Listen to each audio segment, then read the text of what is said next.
دہلی کی ایک بچی ہے کشش زہرا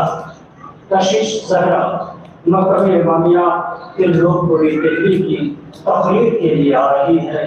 تقریر کا عنوان ہے عزاداری کا مقصد۔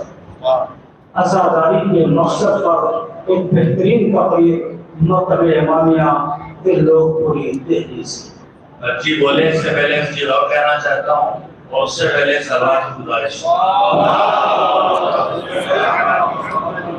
ہمارے مکتب میں تربیتی نظام کے اذان، اقامت، نماز سب بلند کرایا جاتا ہے۔ اب ہم نے ایک سسٹم اور بنایا، ہمارے پورے نظام مذہبی تعلیم میں ولادت شہادت کی چھٹی ہو جاتی ہے، مکتب مدرسہ اور دوسرے پڑھنے سے محروم ہو جاتے ہیں، شرارتیں کرتے ہیں۔ ہم نے چھٹی ختم کی مگر ختم نہیں کی۔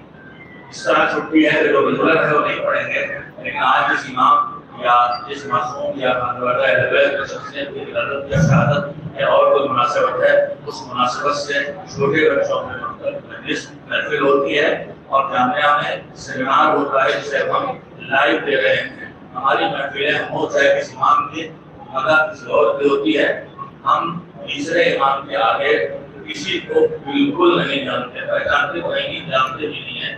یہ بھی کمیاں ہیں، کافی توجہ دی گئی ہے۔